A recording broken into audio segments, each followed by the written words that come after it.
Okay naman. Okay naman. And then, ang problema, buntit. Ito, nung binuksan ko to, napansin ko to agad. Buntit lahat yung kapasitor niya. Tapos, pinagawa daw niya natin to sa iba para daw mawala yung heatsink. Ito, pinalitan ng control. For today's video, bali, meron tayong gagawing dayo ulit. Masabihin nyo, puro dayo yung gawa ni Solid G. Puro dayo talaga kasi galing iba-ibang lugar eh. Taga Laluma. Ay, Laluma, bro. Pa ba yan? Maynila na yun, no? Quezon City pa ba yung Laluma? Boundary. Okay. Laluma, Quezon City. Quezon City pa ba yung Laluma? Medyo malayo na rin kasi kasunod doon, Blowing Treat na yun eh.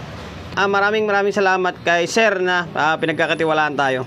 Isa sa masugid na follower, subscriber natin sa my social media. Salamat Sir ha. Shoutout. Kiki A Audio na power amplifier, model P5000S. Ang issue nito, sabi ni Sir kasi, ginagamit niya ito sa Twitter eh. Nagwi-whistle. Twitter niya is parang alam mo yung pag may whistle. Whistle daw. Pero nung tinisting namin dito, okay naman. Okay naman. And then, ang problema, buntit. Ito, nung binuksan ko to, napansin ko to agad. Buntit lahat yung kapasitor niya. Tapos, pinagawa daw niya natin to sa iba para daw mawala yung heatsink. Ito, pinalitan ng control. Sabi ko, sayang naman yung dati niyang control na bago yun eh. Then, urig pa. Pero dito, nilagay dito. Babalik ko na lang yan. Kasi sayang naman. Maganda yun, may groove. Ito, wala nang groove yung nilagay oh. Ayun, yun yung concern. Ibabalik yung dati niyang control.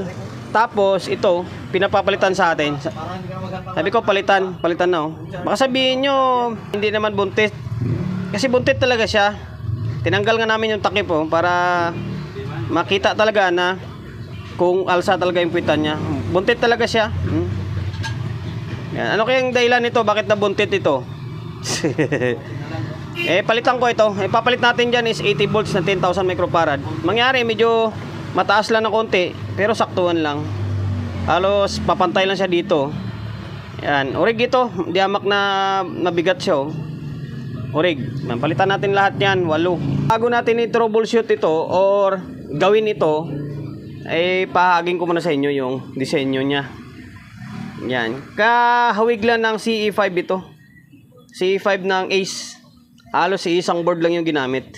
Ang usapan namin dito is yung package na ginagawa ko. Siya rin naman ang suggest na ganito gawin. Dadagdagan ng power output. Yan, gawing kompleto na. Kasi may abang din siya na isa. Kompletuin siya. Tapos, ipipix bias na. Yan na naman. Sabihin na naman ng iba, bakit puro fix bias lang? Fix bias lang yung alam natin. Bali, sila yung nag-suggest niyan na ganyan yung gagawin natin na fix bias. Tapos, mag-add ng power transistor. Bago natin simulan yan, siyempre promotion muna tayo. Sa mga hindi pa nakapag-follow, paki-follow. Hindi siyempre paki-share ng mga walang kwentang video natin sa my Facebook, YouTube channel. So hindi pa nakapag-subscribe, paki-subscribe, like, share, and din siyempre paki-hit ang bell button sa gilid para updated ka sa mga susunod na video na i-upload ko. Bali, ang unang gagawin natin dito na siguro muna tayo agad. Kapasitor. Baklasin na to, tapos palitan ko na lang muna ulit. Palitan ko muna itong mga kapasitor niya bago tayo tumawid dito sa may pinaka main board niya. So ngayon, stay tuned lang kayo. Babaklasin ko muna ito and then palitan ko yung kapasitor para hindi na maba yung walang kwentang vlog natin. Pause and play na lang tayo. Bali, binaklas ko na yung kapasitor lahat. Alog lahat ito. Kung maririnig nyo lang sa earphone or sa mic ko, oh. Maalog talaga siya oh. Lahat. And then, sobrang gaan niya. Hayaan nyo, gawa natin ng video ito. Pakita ko sa inyo yung laman loob nito. Ang gaan niya. Yan o. Tapos, maalog na. Kaya siguro sabi ni Sir dito, may humming yung Twitter niya or may sync. Ayan. Bali, tinanggal na natin yun. Yung value nun is 63 by 10,000 microfarad na brand is Tongda. Same ng Tucson-ra na sa A20. Tongda rin yun na kulay blue. Mas matangkad lang yun. Ganun din. Ampaw rin laman nun. Ngayon, pinilit natin, assorted na brand. Galing bunot ito. Medyo bunot lang talaga siya, pero original ito. mabibigat na kapasitor ito. May meron akong video nito na nilagari ko ito. Punong-puno ilaman ito. And then mabigat talaga siya. Yan, magaling bunot na maasahan mo. Yan, mabigat, lalo siyang bumigat to.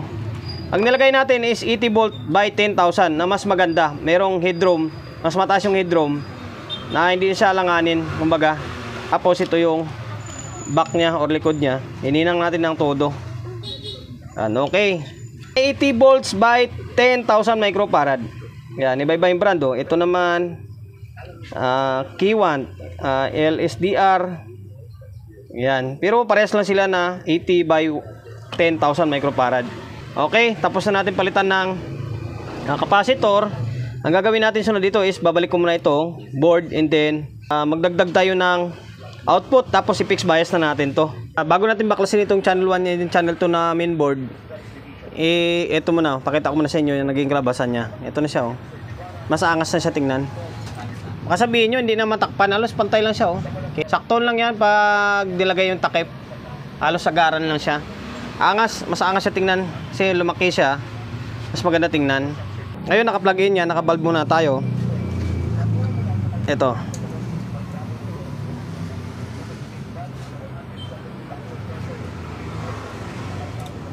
Yan, aux na. Naka-power na siya. Magana na yung power supply natin. Sa ngayon, bali stay tuned ulit kayo. Bali, ito na yung moment of truth natin. Dadagdag na tayo ng power transistor, and then mag-fix bias na tayo. So ngayon guys, bali ito na, binaklas ko muna yung channel 1. Ito, nakaganito siya, channel 1. Ito na, kompleto na yung output nya. Ito yung dinagdag natin, C5200. Itong kita yung sulat. Yan, tapos ito yung kabilang side. Ito rin, yung kita rin yung sulat. Yan, kompleto na siya. 1, 2, 3, 4, 5, 6, 7, 8 pairs na siya. Tapos binaklas ko na rin yung trimmer. Value ng trimmer is 501 lang naman to ano, 501, same sa C5. Nilagay ko muna is yung 330 muna. Try muna natin sa may 330 ohms. Tingnan natin kung ano magiging bias nya. 330 ba yan? Baka mamaya 3.3 yan. Yan, 330. So ngayon, babalik ko lang muna. Babalik muna natin sa may casing, and then magsukat tayo ng voltahe. Kumpara natin sa may kabila. Hindi ko pa nasukatan yan pero kadalasan lang naman yan, nasa 0.3 lang naman yan. Binalik ko na yung pinaka board, then nagsukat na ako. Problema, mababa yung bias. Dapat 220 pa rin nilagay ko. 330 to pero pakita ko pa rin sa inyo. Orange brown yan. Okay, naka-plug in yan. Ito kasi halos na sa 0.3 kasi yung bias dito Okay, yun, sukat na tayo.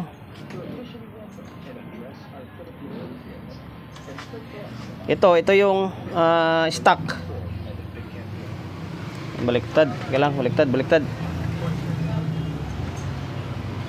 Ito yung stock.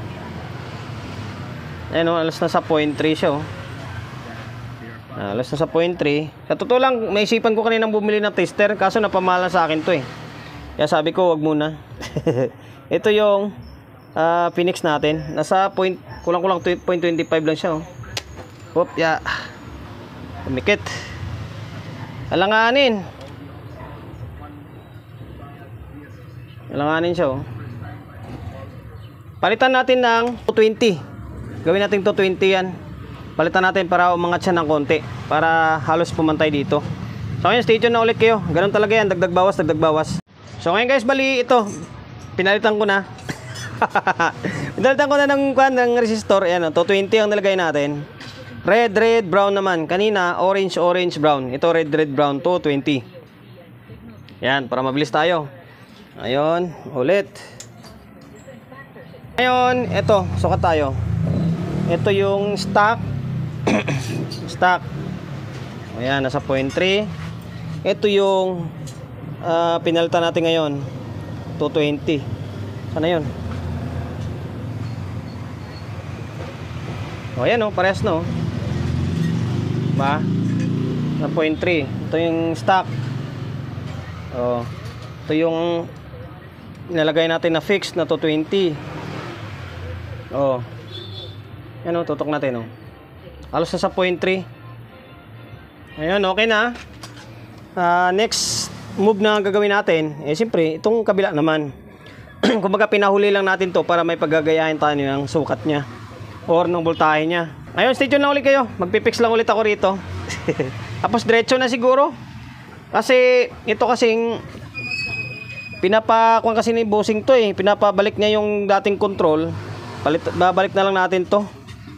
Ayun, stay tuned lang kayo. Day 2. Pangalawang araw, inabot tayo ng gabi-gabi. Yan, bali ito, na-fix bias ko na rin yung isa. Yan, 220. Tapos ito.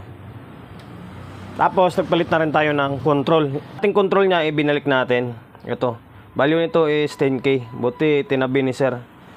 Yung pinalit naman ng gumawa is itong 20K na okay naman yan. 50K pala nilagay. Kala ko 20K. Tapos wala siya kasing groove. Ayan, pinalitan na natin. Ox na ito, may groove ito. Hindi na original na control pa niya ito Yan. So ngayon, bali babalik ko lang muna ito. Bali pinuputol-putol ko lang yung video para hindi na siya humaba. Kasi i-skip nyo lang yan pag medyo mahaba Balik ko lang muna ito sa may front panel. Tapos pwede na natin i-audio test to. Kasi kompleto naman na Ayun, stay tuned lang kayo. Balik ko na yung front panel. Ito na, ganda na ng back to normal na yung control niya. Mayroon na siyang groove. Tapos ito, naglagay na ako ng speaker para matapos na walang kwintang vlog natin. Ito, dalawa. O apat pala binubuhat niyan. Dalawa sa baba, dalawa sa taas na base. Yan, tapos audio source natin is itong sa cellphone natin. So ngayon, naka 220 na tayo. Yan o, 220 yan. Yan, naka 220 na, wala na tayo sa bulb. Okay.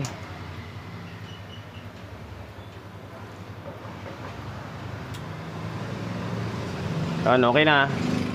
Play natin tong music. Yan.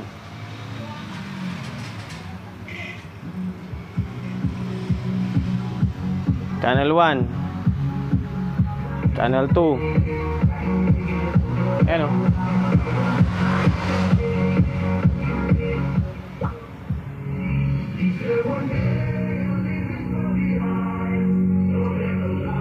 Yun, ang ginawa lang naman natin dito, mandar naman talaga ito. Kaso nga lang, sa Twitter ni sir is nagwi-whistle siya or may humming. Malamang dahil dyan sa kapasitor. Ito yung mga kapasitor niya na lumobo or nabuntit. Tapos ayun alog na. Maalog na siya. Halatang wala na siyang laman or natuyot na. Yan, pinilit natin is 80 volts na 10,000 microfarad na mas angas siya. Ganda na niya, tingnan. Malalaki na. Nilagyan ko lang siya ng rugby. Rugby yan yung madumi niyan para hindi siya magalaw-galaw. Yan, tapos nag-fix bias na tayo. Tapos nag-add na rin tayo ng power transistor. Tapos binalik na natin yung dati niyang control. Yan lang, okay na to.